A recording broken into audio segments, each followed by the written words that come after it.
Welcome to another episode of the Strange Motion Way podcast. I'm your host, Tim Strange, along with... Carrie Strange. How you doing? What are you smirking at me for? Flim. Tonight, we have... He's got a name, sorry. Flim. Keith Dean from End Kustom Shop. He's been inducted into the Custom Camps of America Hall of Fame, inducted into the Starbird National Rod and Custom Car Hall of Fame, and he's inducted in the Grand National Roadster Show Hall of Fame. And he grew up. His famous custom building dad was Dick Dean. Little Keith grew up around guys. Little Keith. I don't know. That's been a long time ago since there was a little Keith. George Barris, Dean Jeffries, Bill Hines, and Larry Watson. He grew up and got to see cars like Batmobile, Green Hornet, Monkey Mobile, Monster Coach, Dragula. And he said he used to even play in the mold for the Barris X-Pax hover car. So, and the cool thing he does at Custom Camps Lead Sled Spectacular is he does a live chop. You can watch him chop. I never offered to volunteer to help. I just walked by and encouraged him. Hey, you're doing a good job. Because it's 100 degrees. Yeah. So welcome tonight, Keith Dean. How you doing?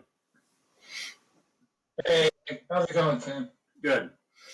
So yeah, we've been talking about having you on, and I was just like, I kind of reached out, kind of short notice. With Salina coming up, this will probably air the day before Salina starts. Next week. Yeah, it'll go up Wednesday right before Salina. So we're going to go out of what we normally do. We usually go right into how you grew up, but we're going to get to that, as I just mentioned. What cool stuff are you working on now? The latest project, the one that just came in, is I'm redoing the Grease Lightning car from the movie, the dream car. That I see Terry kind of lighting it. Oh, yeah. I love the song when they're singing it because they describe everything that you can't see.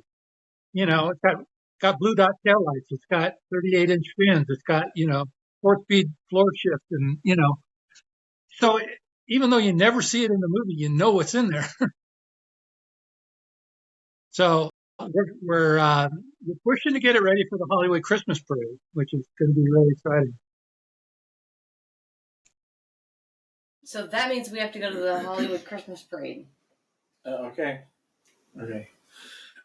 So, yeah, you've worked on, one, while we're talking about current, how big is your shop? Do you have guys in there or you work by yourself? I guess I don't even know that. I work by myself. I've got one guy that kind of comes in and helps me tear things apart and stuff, but just trying to find somebody that's interested in fab. Everyone wants the dollar, which is great, but if you're not interested in what you're making, it's just, you're just putting in time. There's a reason I work mostly by myself, too. Yeah. So, unfortunately, that's the hard part about our industry is when we were growing up, every kid in the world wanted to do custom, build something strange, to do something, unique. And today it's more, there's little clicks.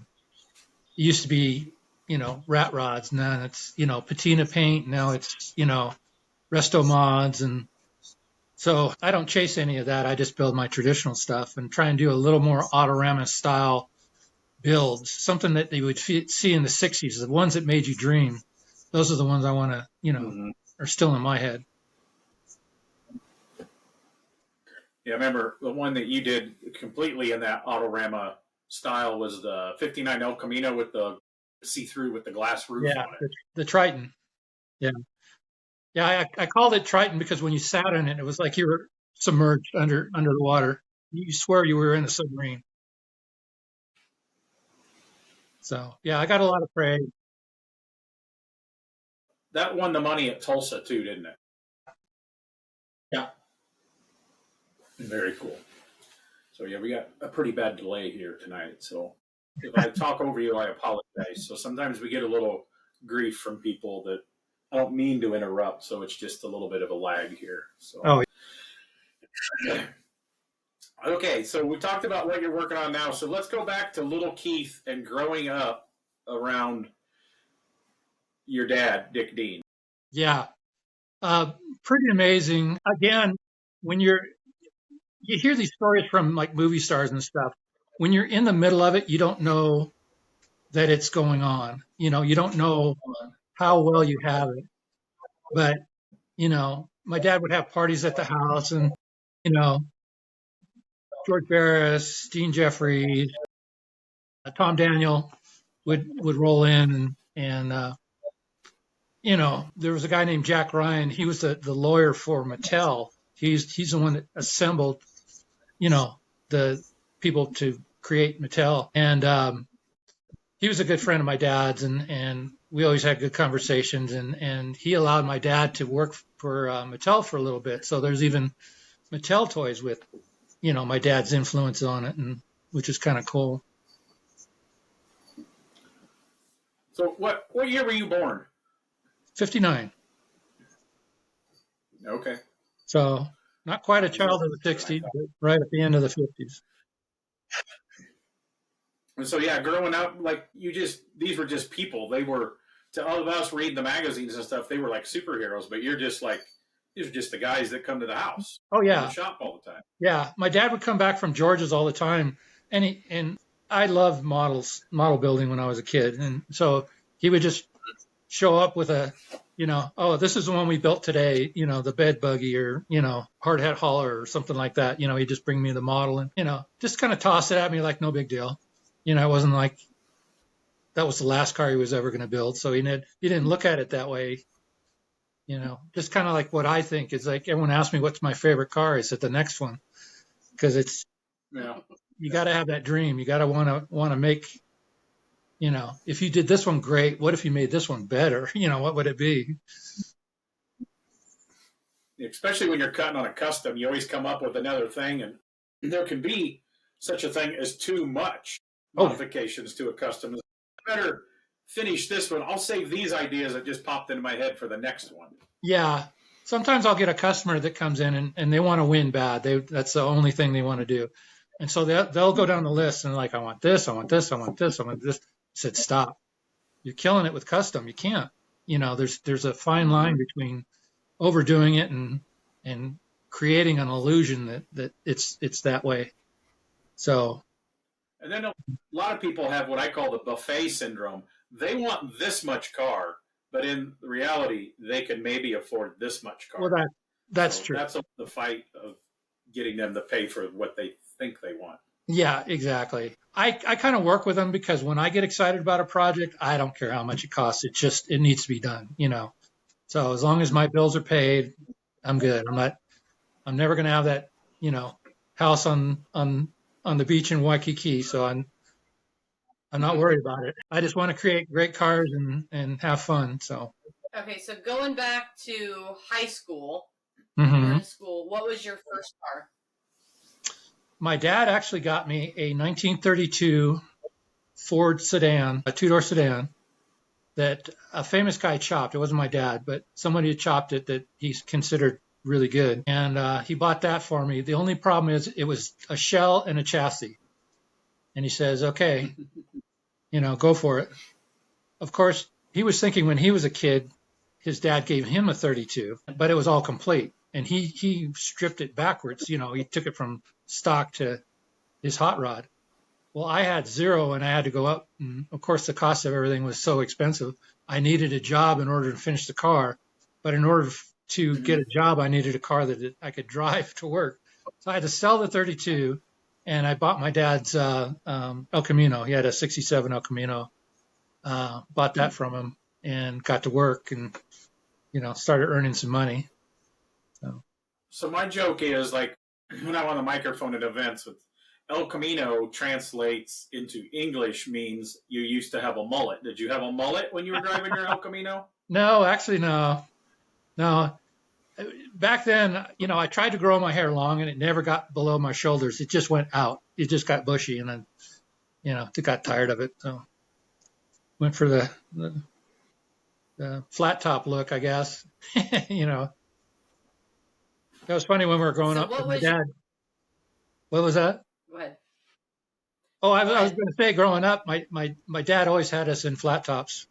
There was no long hair in his family. So until it was funny because in about 72, then his hair started going out and he started letting us let our hair go out. But before that, no. What was your first job? A paying job was at Disneyland. I was a lead cook in New Orleans. So that was my job. How long did you work at Disney? 2 years. And I went for a supervisor job, and I probably would have stayed with Disney if I could have got it. But everyone liked me. All the supervisors liked me. It's just that I didn't have the experience of the guy that was trying for the job too. The other guy had like 5 years. I was only there, maybe 2. So they picked the experience over the quality. And I'm just like, I got to stick here for 3 or 4 more years so something opens up. I'm like, I can't handle it. So I bailed out of there and basically on my knees begged my dad to take me into his shop so I could, do something I really wanted to do. Yeah. My brother grew up creating computers, so I know how they work. I just can't use them to the degree that the kids use them today. I mean, my 3-year-old granddaughter could outmaneuver me in a phone. 19. Okay, so you're out of high school now. Did you go? Yeah. Did you go to college for any welding, or did you already, growing up around everything, you learned welding before? Yeah, I kind of learned it prior because I would always have my dad prior to actually graduating school. So I would go in the shop and tinker with him, and he'd show me stuff. Yeah, my whole plan since I was like 12, I was going to go to art center. I wanted to design. I wanted to be a graphic designer. I just wanted, if I couldn't build cars, at least I could design them, So, and I just got soured by some people that had gone to school, and told me how the structure was. Because when my dad went, he went in the 50s, and it was, if you had a talent, they were there to encourage it. When I was going to go, you had to meet a certain criteria in order for the college to get money because they went state instead of being a private college. So you had to meet a certain criteria, and if you didn't follow exactly what the professor was doing or the instructor was doing, then you're probably going to fail. And I just didn't see myself being structured like that. I didn't want to be a robot. I wanted to create things and that's kind of what happened to my dad, how he wound up being his own independent, customizer. He wanted to go to Ford. He wanted to design the next great Ford. They sent him in a room and gave him a piece of paper that says, okay, I need you to design the 1954 cigarette lighter. He goes, oh, okay. What do I do next? No, that's it. That's what you're going to do. That's your job. And he couldn't see that. So, and we Now got they don't even put cigarette lighters in. What was that? Now they don't even put cigarette lighters in cars. Well, I know exactly. But Tom Daniel told me the same kind of story. He went through Art Center all the years, all that, got out, went to GM, and he got to design the little peak in the hood of a 63 Chevy truck. That was him. That was it. All the designs that he's made, all the credits that he's done for Hot Wheel and everything like that. His big claim to fame at GM was the little emblem on the hood, embossment on the hood. So, I mean, we all think that that's the way it works. You just roll in and, you're going to start designing cars. It doesn't work that way. Yeah, I had a couple buddies that worked at GM, and the one guy was on the dash team for one of the Hummers. It was like, you work the whole year on this design, and your team may not be picked. And he goes, when I did that, I wasted a whole year. He said, I got paid, but he says, that just wasn't me. I wanted to work and have something and not, you got outvoted. So yeah, you've got to have that mentality. I worked for a company, Kawasaki, and I was doing fiberglass for their watercraft team and stuff. And I was good. I knew exactly when my dad was building dune buggies, I was in the shop helping him with making molds and stuff. So I knew all about it. I was just flying through their great engineers couldn't understand how I could get something done so fast. I'm like, because they would like, oh, we have you scheduled for 3 weeks of testing. I'm like, I'm done. Oh, you must wait for 3 weeks. I'm like, oh God. But yeah, I couldn't hang with that. And there was a guy that wanted the job, but he had that mentality where he could just ride the wave. He would just, if it took 3 weeks to get a project done, he was fine with that. It would drive me crazy. I just couldn't do it. So. No. So after the motorcycle place, where'd you end up next? Back with my dad. That's when I left my dad, I got called for the job at Kawasaki. They were starting a watercraft race team, and so they needed somebody that was good with fiberglass. And the guy that was assembling the team knew me from another project, so he knew that I could do it. So I started building, not so much designing. The designs that I did were just practicality things. It wasn't like I was drawing it out, putting it on the computer. My say came in when I was actually building it. I'm like, no, this isn't straight. It needs to be this way. And I would just do it, and they would test it if it was good or bad. When I left there, it was about the time my dad was ready to retire. So I went back with him and just made his retirement years a little easier. And when he retired, then I took over the shop. Instead of Dean Automotive, I made it South End Custom to honor him, because that was his first shop. That's the one that he started at in Michigan.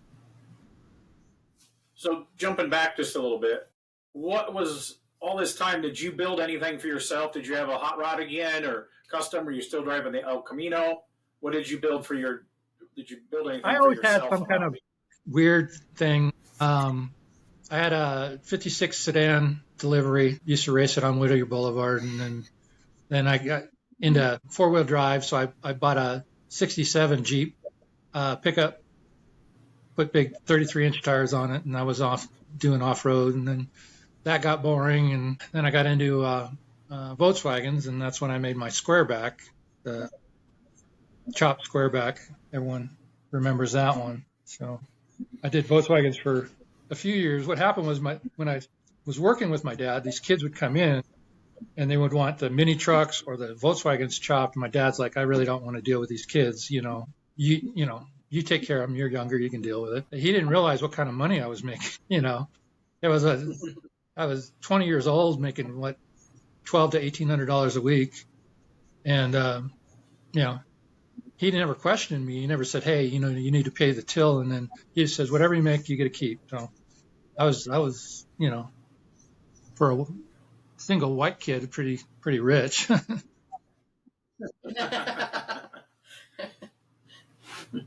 So that's awesome. So when you come back to help at your dad's place, what projects were going on in there then? Just some cleanup work. I got a chance to work on a pickup for Neil Emery. That was like his last design. It was a 32 pickup. He wanted a cab extended and suicide doors and stuff. And my dad had started it, but he just couldn't finish it because he was getting, ill. So I got to work with Neil. Excuse me? How old was your dad about this time? He was about 7. For me, too young, but you got to think of the body of work. And it scares me because, I do as much as he did. But when you do that much in such a little amount of time, 70 years, you would think, well, he's still got 20 years left. But, it just wasn't in him. He just was done. But he had a great resume. So what do you do? He had a legend going on. So I don't think he could have messed up. How many Mercuries do you think your dad has chopped through his career? Well, we're close, about 2,500 each. Wow. Yeah, he was doing them. That's a lot. Now everyone. Sam Barris taught him how to chop Mercuries, but he really didn't do a lot when he was at Barris's as far as chopping, because that was always Sam's job. And then when Sam left, the trend changed from chop tops to the wild and crazy cars. So he really didn't build anything until the revival of like 71, 72. And then he started into the chops again. And then he went crazy. I mean, he was doing at I think when it was the early 80s, we were probably doing 5 chops a month. Wow. So like he would do most of the chops. I would do the finish welding and inside interior. Later on, I would just do the chops complete. He would just count the money, I guess. I don't know. Did you guys have guys at the shop then helping, or was it just you and your dad mostly? No, there was a bunch of people, a couple good talented guys that would come in. Nobody that I would say I was a lifer, everybody. Usually what happened with my dad is they would come in and they would learn as much as they thought they needed to know. And I'm going to go off and start my own business and I'm going to make more money than and then, they would take off, start a shop, and it would last like 2 years and then wind up closing. Although my dad possibly taught them how to functionally, customize a car, they didn't know anything about business, how to run a business, how to keep it to survive. So, yeah. My dad always said, "Pay your bills first." That you remember went on, like there's guys around that helped Starbird, that Scully, and there's a bunch of people that kind of went on to make a little name for themselves. Not as big as Starbird, but yeah, a lot of them did pretty well and helped him out there in the middle of the country. Yeah.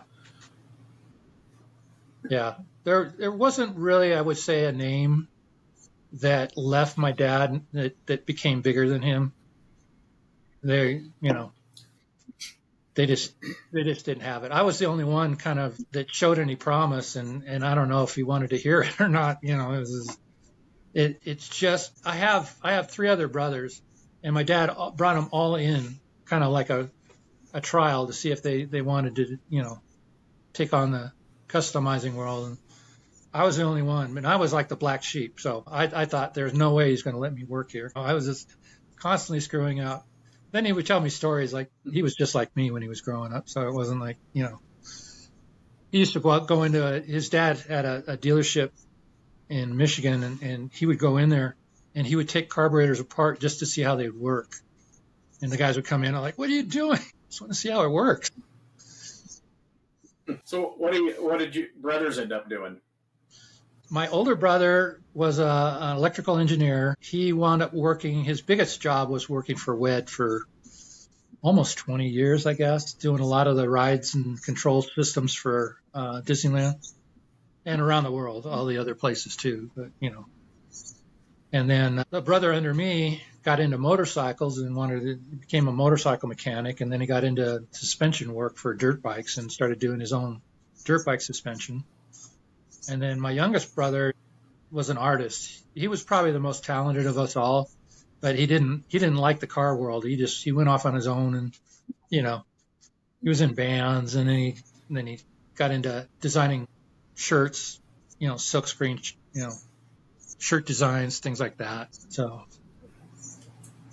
that was their world. But yeah, So your shop you're in now, is that still the shop that you came, or have you moved since you came in with your dad? We've moved since I started with my dad. We were in when we were in Fullerton is when I came. Like I say, I was always at one of his shops, hanging out somewhere. But the shop that I actually got paid to start in, actually the one I got paid to start in started in Santa Fe Springs. It was place called Cruisin' Toys. My dad owned it, but he was partners with a guy that owned a Ford dealership, and he would make the premium cars that the dealerships would sell. Like he would just do a funny paint job or something like that, and they'd put it on the lot and get a couple extra grand for it. And so he came up with the Cruisin' Toys name and started doing that stuff. That's when McMullen from Street Rodder started coming around and started making articles about him, and that's when he started getting a little more famous. Then we moved into Fullerton. That's where we did most of the custom work. The car that David Lee Roth owned came from there. Billy Gibbons came in and had a couple cars made there. So the David Lee Roth car, is that the one that was in the Panama video? Yeah. Yeah. Yeah, funny I story listened to a on that thing. podcast a long time ago about Every, that one. yeah, every time I hear the song, it's exactly, if you've ever driven a custom Mercury, the song is exactly what it's like driving a custom Mercury. Your feet, hot shoes burning down the avenue because the heat's coming through the firewall so hot it's burning your feet. You know, so that's fun. I like that. Every time I hear the song, it just gives me the chills because I had a lot to do with the creation of that. So did you build it for him, and then it ended up, or was it like, as soon as we get this thing done, it's got to be at the video shoot? No, it actually was for a friend of ours. He always wanted to own a Mercury, and he brought this Mercury in, a four-door Mercury. My dad's like, "Well, that's worth $500." So like he was kind of disappointed. He goes, "Look, we can fix it. Just leave it with me for a week." So my dad whacks the roof off, chops the windshield. We put this crazy paint job on it, gets the upholstery done, and he's driving around and with the hottest car, anybody's seen.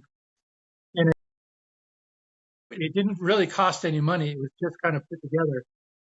And it was funny because it wound up in a lowrider ad in a lowrider magazine, and David Lee Roth saw it, and he had his road manager track down the guy that owned the car and bought it from him. Very cool. How long did he have it before he put it in the Panama video? A year, probably. Yeah, well, he probably bought it in '83, and '84 is when they came out with the song 1984. I would think it was then, but trying to think what else. What did you guys work on? You said you worked on a couple for ZZ Top guys? Yeah, there was Billy Gibbons himself, just not so much any of the other guys. Dusty was the other car guy, but I don't think he was into customs quite like Billy was. So we did it was a four-door Pontiac limo, kind of. It was actually just a four-door. We made it into a limo, and they used it in one of their videos. It was called Velcro Fly, and then trying to think which other one that we did for him. But yeah, we became friends, so he's got Christmas cards and stuff. That was kind of cool. Yeah, he was on.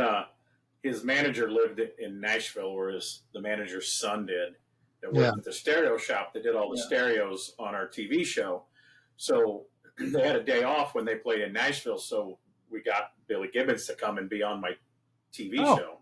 Yeah, super good guy. Yeah, that was pretty cool. And the producer, they're none of them are car guys, so they're like, just talk about this, and then we need just a few minutes. Well, Billy, obviously, I met him before, and he must have did some research about me because he brought up some of the customs that I had built. And he's pretty on it. I kind of talk to him when he's on the road.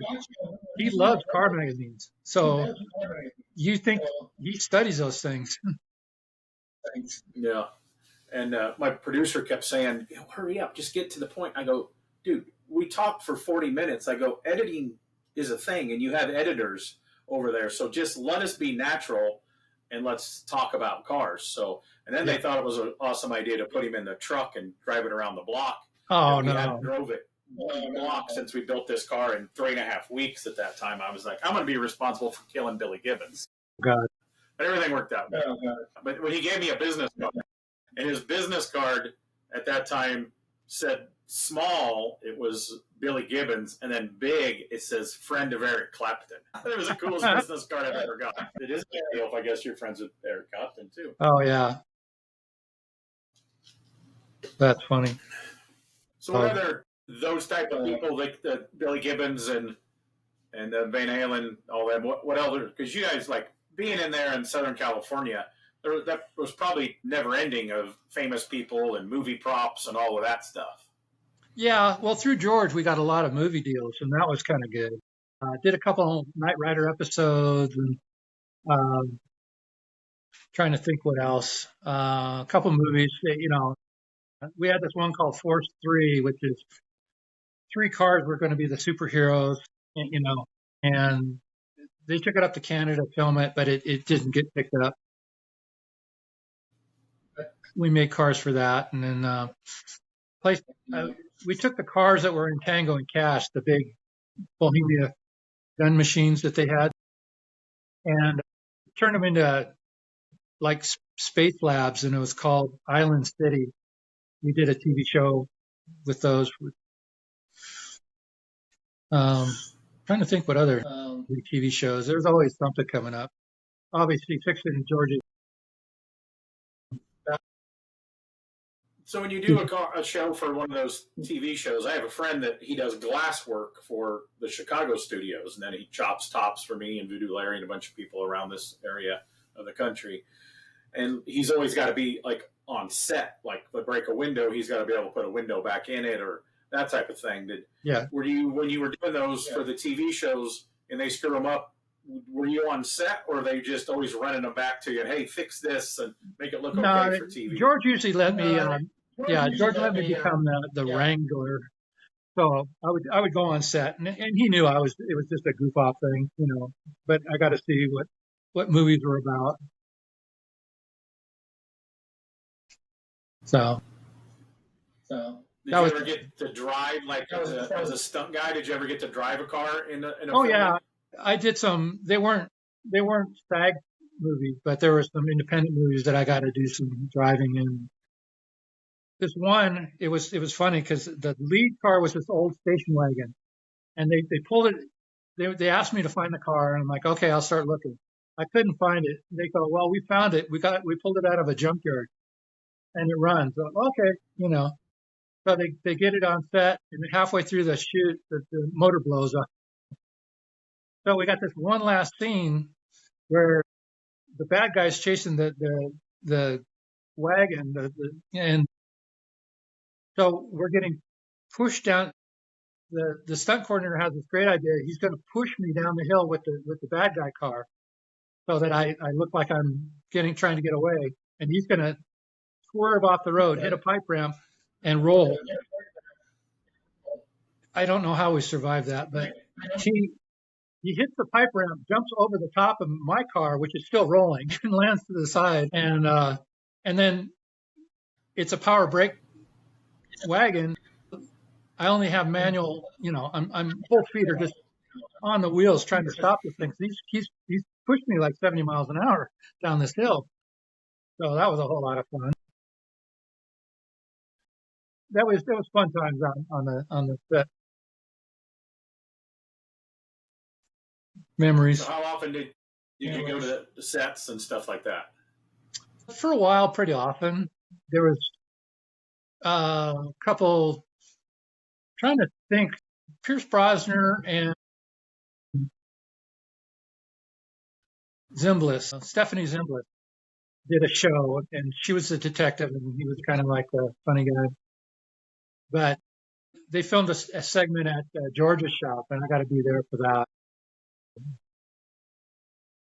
I seen one time there was a Chips episode on, and there was like they found a car thief, and I was like, man, that shop looks really kind of cool. Like there's some really cool stuff.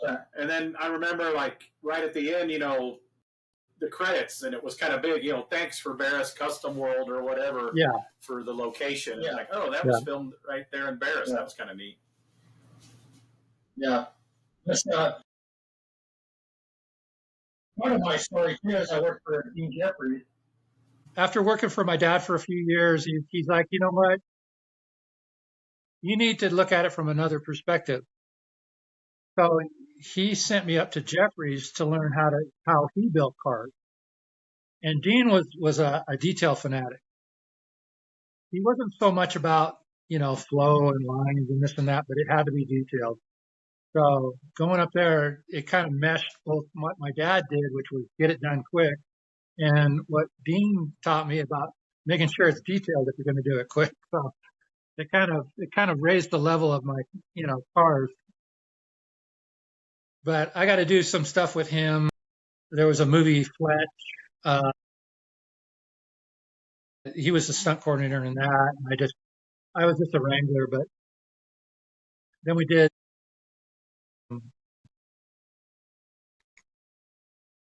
Now I'm just drawing a blank. Romancing the Stone. Oh my goodness. So I didn't get to go down to Mexico with Dean, but I built the little, what they call the mules, the little cars. So that was kind of cool that you got, I got to see those on screen. And then Dean always had celebrities rolling in. Keith Haring showed up, and that was kind of cool.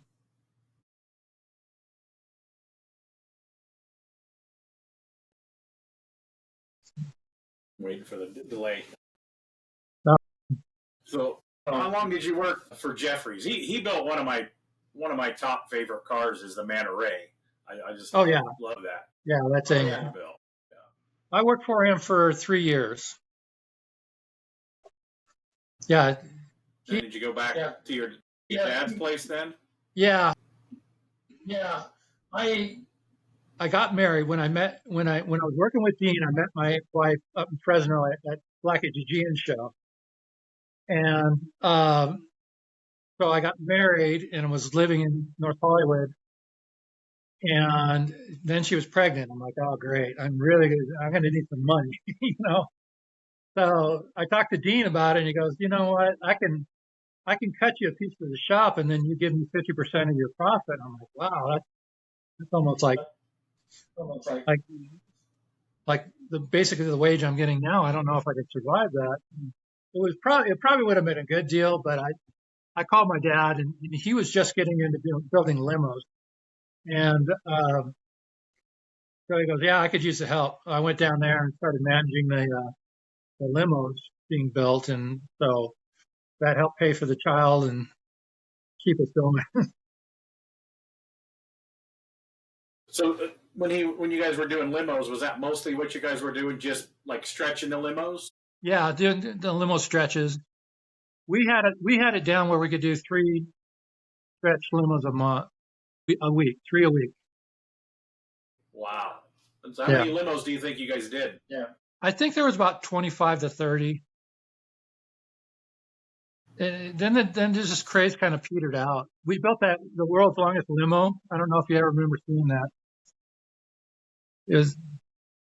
So we were kind of constricted about how big it could be because the shop was 65 foot long, and I figured we had to get around the front and back. So I said, okay, it's going to be 60 foot. And I drew a tape line on the ground, and that was my line to start building. How do you drive a 60-foot long car? It's funny because we built it for a show promoter in Germany. So I got to go to Germany with the thing. And it was in February. It was snowing like crazy. Oh, it was in February? No, it was November. It was, but it was snowing. And they wanted it to go into the building the opposite way that it was set in the parking lot. So I said, okay, is there some big field around here? Oh yeah, there's a soccer field right next door. I had to go over the soccer field to turn it around to get back into into the show the right direction. So yeah, a lot of fun, but it did turn. What would the drive shaft be? Yeah, how many sections for the drive shaft? Was there it was front wheel drive. My dad figured out that if we used the Eldorados, then we could use front wheel drive. Okay. And then you don't have the tunnel, so the floor is flat. Yeah, floor is flat. Yeah, we wound up using 2 engines, front and back, only because we would have to put the limo on a flat piece of whatever and put it on a ship and send it to Germany, and it would have gotten destroyed. So it had to go in a container, which was only 40 foot. So I divided the limo in half, so it unbolted and then the back half had to drive so that you could get it into the container. So the front and back both drop. That's crazy. It is crazy. Yeah. So then when you were driving around most of the time, it was running off the front wheels and the back was just The back was just just a look, I guess you would say. It was funny when we had. Did it get brought back to the States, or is it still overseas? It finally made its way back to the States. It went all through Europe. It did real well over there, and then it came back to the States. The promoter sent it down to South America, and then I guess he decided to not pay them. He thought the deal was that they were going to pay for it to go down and ship it back. Well, apparently it was only a one-way ticket. So I got down there and they left it on the dock, and the dock people got tired of looking at it, so they just beat it to death. Somebody wound up buying it and got it shipped up to New Jersey. Sat there for 7 years, I guess, rotting away. And then this guy I've built a couple cars for Michael Deser from the Desert Museum in Florida. He bought it and reconstructed it. Now it's 100 foot, it's 101 inches because he wanted the record for himself, but it's 101 inches long. And it's in his museum. Did it have a hot tub in it? Yep, hot tub, diving board. Yeah, you could land a helicopter on the back. Yeah, I remember that. Yeah. And that was it. We built it in the 80s when, that was the thing. The XF was the craze. So if you could have one TV in your car, if you had 12, then it would be XF. So you got to have 12. Did it have a toaster in it? No, it didn't have a toaster. I think it had a microwave, actually. Huh. You want a toaster in your car? I think that'd be pretty cool. We don't really eat toast. No, but if we wanted to, we could. Yeah, we'll set it up on the manifold so that the toast come out through the hood. There you go. It's like Daryl Starbird's been working on his last vehicle that he's put it on hold a lot of times. It's a mobile office. It's this van thing, double bubble van stretched out. And when he started it, it was cool, but now, like, all the computer stuff is totally different, and that's all obsolete because he started this thing like almost 20 years ago. Oh my God! And wants to put tile floor in. It's going away. Yeah, that's pretty much it. It was like floppy disk or something when he green screen. Yeah, he's an amazing man. I kind of miss the imagination of that era of let's build something fun and crazy. And earlier on, we had Bob Larrabee Sr. and talked about the Red Baron car and the Zingers and all that. And, that's the stuff that I grew up on. It got me excited. And, I built Zinger model cars. And now there's kids not building models because you go to Hobby Lobby and the dang models are $50 now. Yeah. That's why kids don't build models anymore. Yeah, that's true. Yeah. But again, that was probably my biggest influence in customizing is that me and my older brother, when we'd get a model, we wouldn't build the model that was on the box. We had a lower dresser drawer. We had our socks, our underwear. The lower dresser drawer was saved for the model parts. So we'd open the box up, dump the box into the lower drawer, and then a week later we'd come back and build a car from those parts. It didn't matter if you started with, the front part was a Ford, the back part was a Chevy. You had to make it work, and that was kind of like the beginning of how we built custom. It was just using your imagination to make it work, and you couldn't screw up because it was only like a $2 model. Yeah, I still have all my models because I don't throw anything away, do I? No, it is not. Models that some of them. My dad still has some that I built for him, and they're kind of falling apart. They're on shelves and stuff, and yeah. Still got the dust is starting to collapse the wheels. Leftover kits and wheels, and I got a really good friend in Northern California. He's big into models and always has, and helped put on shows. And somebody passes away, he helps sell the estate of all the models, and he's always building. I mention a car I want to build, he'll build me a model and send it to me. Oh, funny. Like he's built me a 55 Chevy, he's built me a 36 Ford 3-window, and I got all this cool stuff that Pryor's built and sent me. So yeah, it's cheaper to that than build the real car. Oh, yeah. Yeah, and if you're trying to sell it to somebody that, hey, let's build this, they can hold it in their hand, they can look at it in every direction and say, yeah, that's exactly what I want. That's kind of cool. Yeah. Now we have artist renderings and stuff. People put it on paper. Computer 3D. I mean, my God. Yeah. I don't even know what they're going to do with AI in design. Crazy enough, I've got one for myself that 3 artists have tried. One guy almost cussed me out and said that was the stupidest idea ever.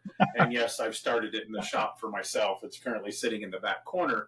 Yeah. I was like, maybe I should build that out of a model first to figure out, the wheelbase and all that stuff. That I'm gathering some models to cut up. Yep. All those dreams. So after the limos, where did the business go after limos? Back to the 50s style cars.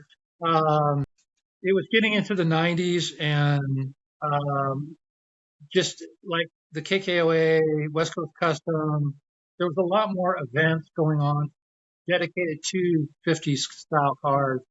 And so we had a lot more customers demanding that kind of stuff. So that's kind of which way we leaned.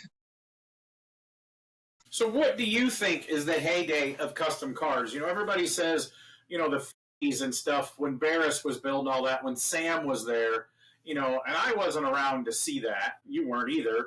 But, I read in the magazines, but like the 90s into the early 2000s, there was like, we had Custom Rodder magazine, and people were building like modern customs and still traditional stuff. So that's in my heart. Colors were still big. They were still doing crazy body mods. So, 90s and early 2000s was still pretty good for the custom cars. Well, I think the design changed to being a little more crisper. A lot of people don't realize, like, if you were to look under the original Hirohata, my dad told me that I really haven't stuck my head under there, but my dad told me that there's just stalactites of torched metal hanging down out of the floor on that thing. They didn't have that.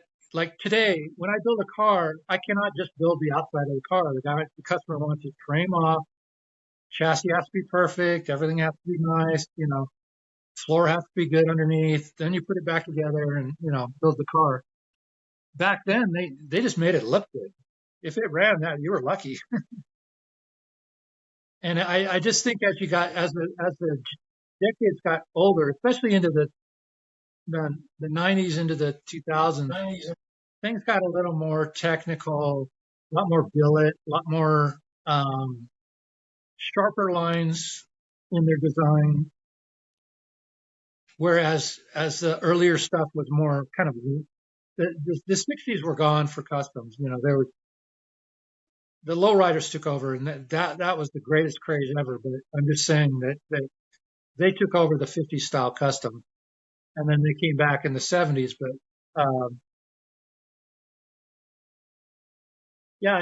everything was hitting in the 90s and into the 2000s, like you say, with street rods, custom, everything color wise and this and that.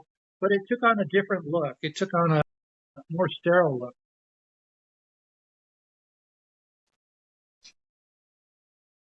Did you guys build many street rods, or have you guys always stuck to customs mostly? Mostly customs. Every now and then we'll do a street rod. I even do one here and there, but it just never, it didn't really excite my dad 100% unless he got paid a lot of money. But he did the body on the TR6, or is that what they call it? XR6? It was the one George got credit for. George took credit for a lot of stuff. Yeah, it was 1960. It was one of the cars. Tex Smith's car. I can't remember if it was XR6 or TR6, but it was that one. My dad actually did all the metal work on that one. But that was like the main roadster thing. But yeah, mostly the full body cars. I think my dad liked the designs, the smoothness and all that compared to the street rods.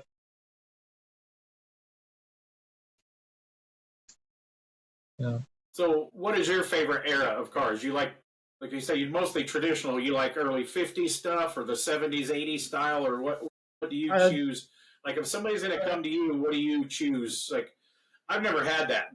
Some of these people, I think the builders choose the artist, and they're like, "I want to build a car. Build what you want." What would you do? I probably because I grew up in the '60s and that stuff was just impermeated in me. All George's crazy cars, they don't make sense now to most people, but they were the most inventive, brain blowing cars ever designed. You know, they made rat rods look like a car you'd buy off the lot. So I still I trend towards that look, just the creativity. I just don't know if it's just like I say, that it just seems like as the generations have gone on, the smoother, the less chrome, the less accents, it just seems like that's the more car that people want.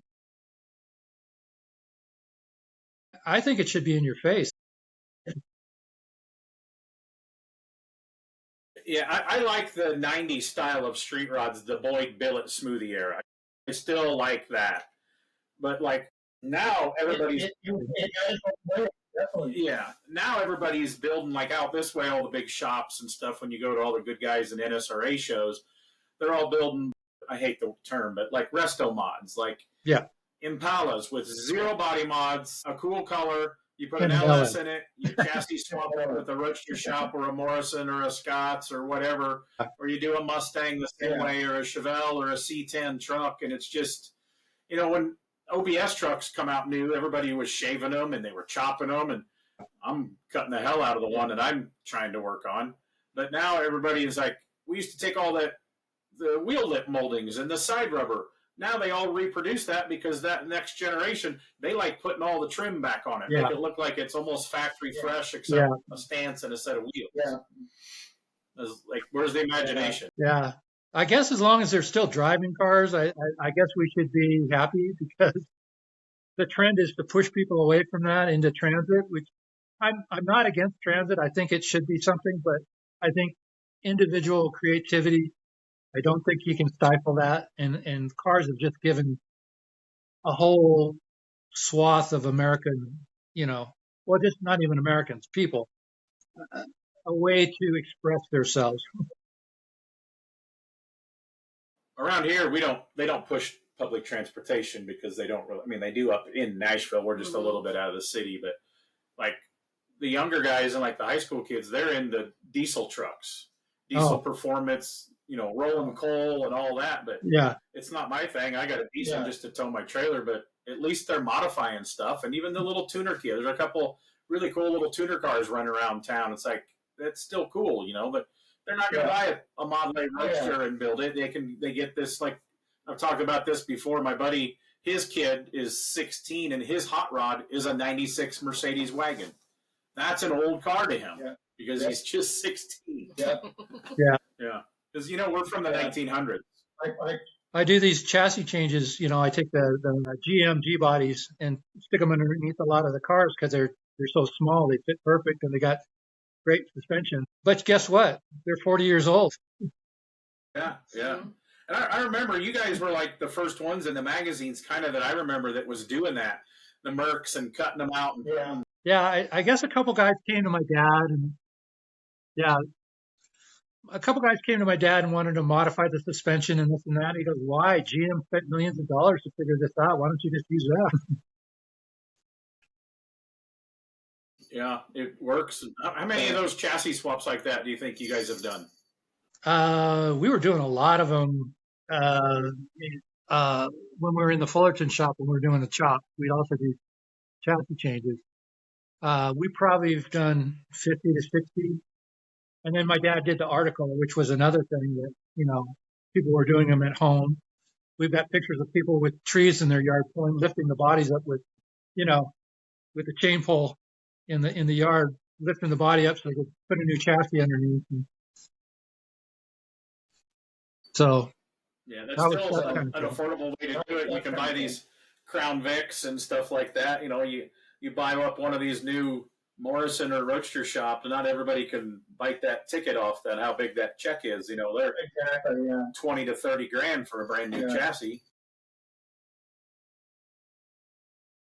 We have cats that show up and appear, and he just I'm that one's surprised that crazy mine busy. haven't wandered around here because this is their house and they rent to us, I think. Oh yeah, Yep. definitely. It's definitely their place. So So what else yeah, you got? growing up, it was just crazy. All the people I had just contacted Castorama about the story about me meeting Von Dutch. My dad had known him for years, but he was working at Cars of Stars in Buena Park, and as a kid, I would go over there every weekend. My dad knew the Bruckers, and so they would just let me in and let me wander around. And I got a chance to go into the break area, which was in between the Plains of Fame and Cars of Stars, and hang out there. And lo and behold, there's Von Dutch sitting there, just the coolest guy. Wasn't Piper, wasn't anything. Just kind of, hey, how's it going? So that was cool.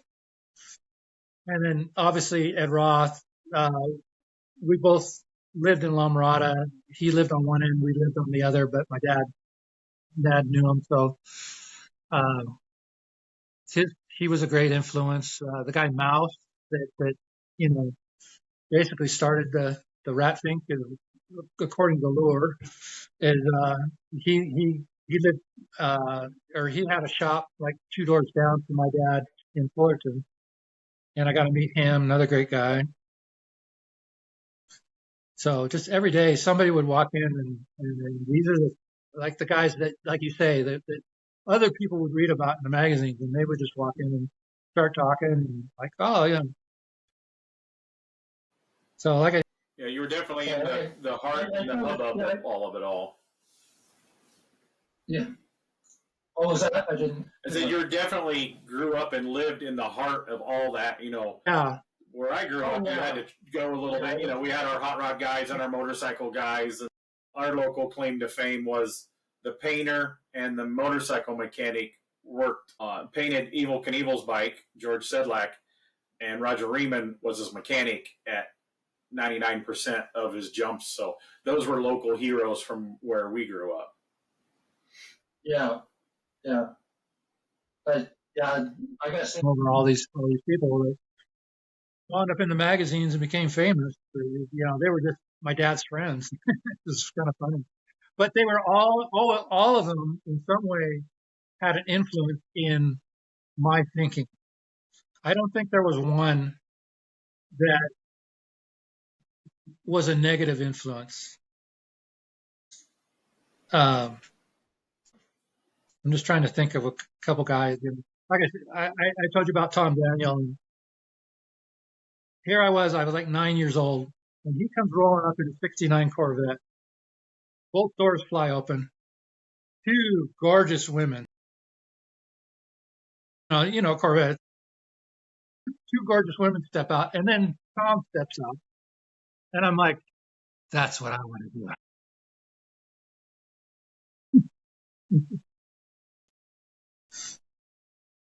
So, yeah, the influence was early on. So did you And ever then, get your Corvette with two girls in it? yeah, trying to fit two girls in I wound up getting all the girls, but they wound up being my daughters. So, I don't think they count. God's like, I'm going to grant your wish. you're going to have two girls. So if they're your daughters, that was way more expensive than just a couple girlfriends. Yeah. Yeah. Oh yeah. Yeah. How many kids you got? I have two girls.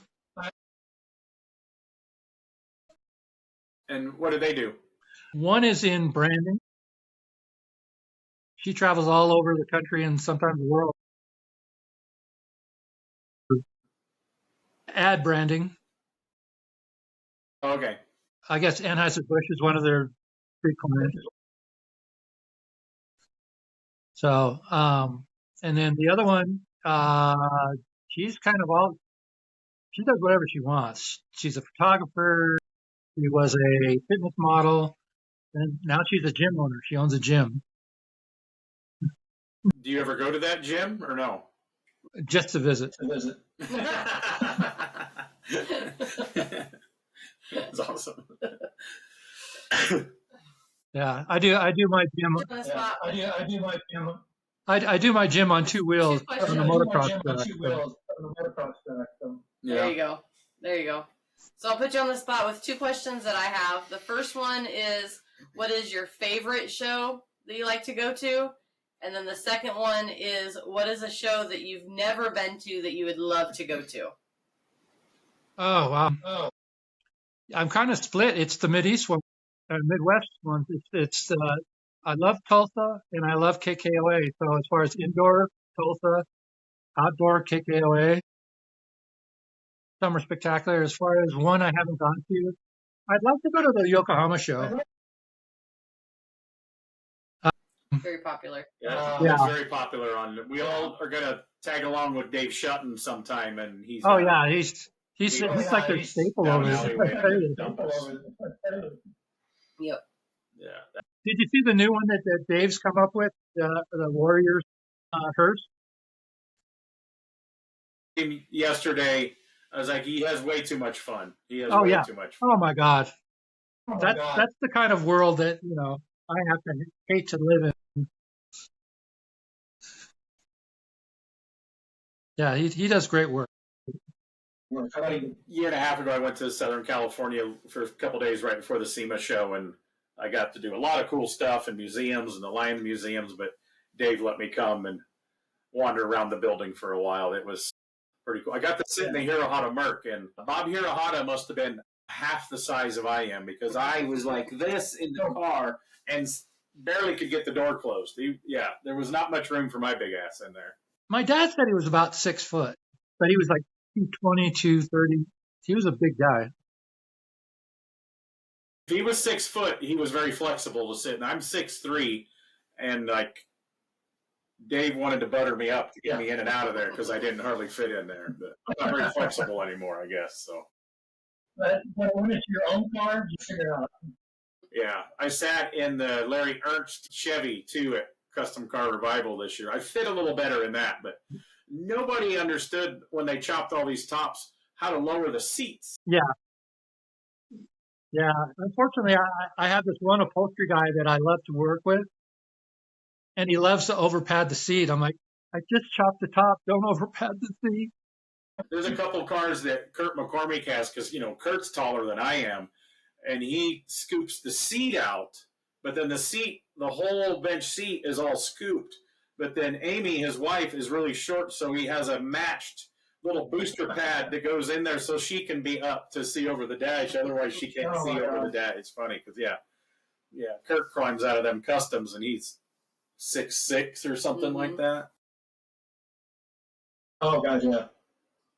So I'm going to bring a question because we always forget to ask this question. We were always going to do a special, but we haven't been recording them. What's one horror story from the shop? Like mine, I had a 32 four-door that was all custom built. I hadn't been in magazines then. It was getting ready to go to the SEMA show. I was working on it with his running, like messing with the carburetors. Reached in to shut it off. I'm standing beside the car.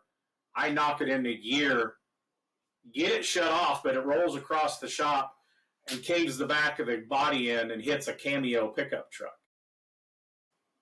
Not many days before I had to go to transporter to be shipped across the country to Vegas. Nobody died. We don't need a death story, but what is some crazy shop story like? Oh yeah, it started and took off and went through the building, or some kind of a car horror story that nobody died. I think the only time that my dad ever had a fire in the shop was a mini truck had come in and I was chopping the top. And the guy didn't tell me that he ran a fully live power wire up through the pillar post so that he could run an upper console. I had everything disconnected, but somehow he had the battery bypassed. And so when I cut through the post, it arced, and I didn't realize it. And the phone rang. I went to go answer the phone. I come back and the thing's ablaze. It's just gone. So my dad wasn't too happy about it, but apparently there was insurance and covered it. Was that the last mini truck you were allowed to work on after that? Inside, yeah. Inside, yeah. Keep them outside. Keep outside. So how many mini trucks do you think you chopped? Oh, But 25 to 30. Yeah, I've got a bunch of buddies that would help me that were mini truckers. I like the imagination from mini truckers. And I've said this before. It's like, I get some part-time guys to help me in my shop, and it's like, oh, what are we going to go? Like some old guy that used to work, a restoration shop is like, oh, we're going to cut that front clip off. Oh, I can't do that. I'm a restoration guy. But you mentioned Sawzall for a mini trucker. He's got it fired up before you get Sawzall out of your mouth. So a lot of my buddies were mini truckers that, they love to come and help me put air ride on stuff and, cut and body drop stuff or channel it. But we call it channel. They call it body drop. Mini truckers will fight over that. So Yeah, I'm too old school. That's still. So I'm actually I'm chopping my OBS truck for myself. Oh, nice. oh, nice. Yeah. I always wanted to chop daily. And I lowered the seats before I cut the top off. I tested the seats before. Yeah. I'm kind of all about ergonomics, and so things like that really matter to me. I think that was one of the reasons my dad. Oh, exactly. I think one of the reasons my dad started the chassis change because we were getting cars in where the brake pedal was on the other side of the column, and the gas pedal was up on the trans tunnel, and it's just nothing ergonomically was comfortable to drive, almost unsafe. And so I think my dad's thought was, GM had this all figured out, and let them, then you could drive it like you normally drive a regular car. How many times have you hopped in a car and find out that somebody had rigged up the shifter reversed? So park is where first is, and Right. I've helped people move. Someone hop in that thing, turn it on, and then find out later I was in on. Yeah, I've helped a lot of people move cars at shows or help load on a transporter. Every car is slightly different. Yep. It's like, oh, this one you gotta tap the dash 3 times and wiggle the rear view mirror before it'll start, or pump the brakes 3 times, or everything's got a little. They all have a personality. We'll say that. Oh, definitely. Yeah. Mm-hmm. So he never really answered the question, what would he build if he had the choice? You said the style, the year of type, but is it going to be a Merc? Is it going to be something else that you've always wanted to build, a Pontiac, a Buick, or something? I still lend myself to the Autorama cars. I still have dreams. I have a 55 Pontiac that I want to make. They called it the Catalina, I believe. No, what was it called? The La Catalina or something? It's the one with the speed nose in the front with no headlight. Speed nose in the front with no headlight. Okay. That kind of look just drives me crazy. That's the stuff I want. Yeah. I think maybe you'll be one of the first guys that'll like my weird concept car that I'm mixing in a whole bunch of GM stuff. And I'm a print nerd collector, so whenever I see a new concept car book of whatever, I buy it. And I asked my niece; she drew my name for Christmas one year, and I was like, "Oh, I want this book off Amazon," and it was a Harley Earl concept book that I didn't have, and I just love that. And looking at some of these books have all the stuff that never made it into one of their cars, or even a concept car that they built. It was like a clay model thing, and I fell in love with this dash. I'm going to steal a few tweaks from this clay Harley Earl Dash from the 50s. Oh yeah. Yeah. That just gets my juices going when that. I'll be the first to admit I won't give you the straightest car in the world. If you pull your car out of my shop, it may not be the straightest, but it's definitely going to be the coolest. Okay, well, I think we're for an hour. we've been going for a little over an hour here. So, Okay. Great interview. what are you chopping a car at Lead Sled this year in Salina? Yeah, it's a 52 Ford sedan, 52 sedan, Ford sedan. So Okay, what did you do last year? I did a 52 Ford pickup. Okay, and the year before you did a later model Mustang, right? Yeah. I just wanted to I did a van before that, and I don't want to get in a routine of just doing this like a Mercury or a shoebox. And I think guys just want to make sure that you don't have to be limited to Mercury's or Fords to make a cool shop. You can get the odd ones and still get away with it. I'm not the biggest Mustang fan. I'm never shy about that, but I thought that. What year was the Mustang you did? It was like early 2000s, wasn't Yeah, it? it was 2008, I believe. That was really cool. That one turned out pretty good. Did that car get finished, or is it just chopped? No, unfortunately, the guy took it home. His wife, who he brought with him to the show to see it up, said that he had that car. He's building that car for his mistress, although he didn't have a mistress. So now they're getting a divorce. He thinks that the car was for this other woman, and it just created a mess. And now he doesn't even want to touch it. Like they go to Coldplay concert. Yeah, have you seen that stuff on the internet that there's this Coldplay concert, and they put people on the screen in the crowd? You see all that on the internet the last couple of days? Yeah. And they got caught. They were coworkers cheating, and so sometimes that's bad, but then sometimes maybe he needed to get rid of that wife. You just never know. Yeah, unfortunately, this thing's still going on. But she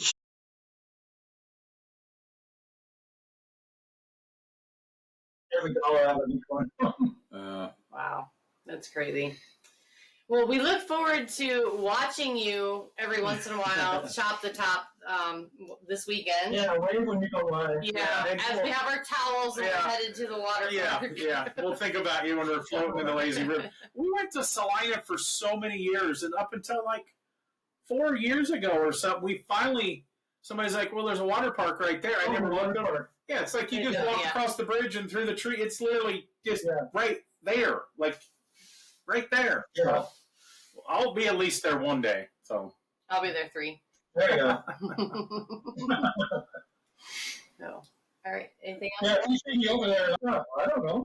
Yeah. If you need a break, we'll go to the water park together. Yeah, there you go. Yeah. Well, this was a good one, and hopefully maybe we'll do another part 2 sometime. You've done so much cool stuff in your life, and of all the people we've done, that's probably I think you're the first that's been in all 3 of those Hall of Fame. You're probably in West Coast Customs Hall of Fame too, aren't you? Yeah. So There's 4 of them. Yeah. Nice. I have never been out there. Penny gives me so much hard time. I've seen her at Custom Car Revival, that I've never been out to her show. She says, you got to come.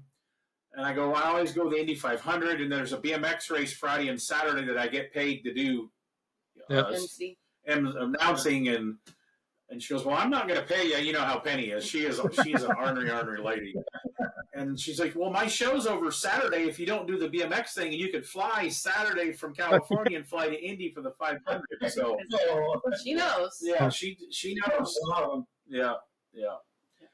So we want to thank Keith Dean for being a guest on the Strange Motion Way podcast, and this will air the day before the Lead Sled Spectacular. It is I don't even know what number it is this year. It's like the 45th or 48th KKOA Lead Sled Spectacular. Isn't it 44? It's 40 something. It's 40 something. 44 or 45. Yeah, I don't know. Huh. So, and then this will air the Wednesday before the day before the show opens. So if you're going to Salina, which we've talked about Salina being one of my favorite events, I highly recommend you making the trip to Salina, Kansas for the most awesome weather you'll ever be in the middle of the summer.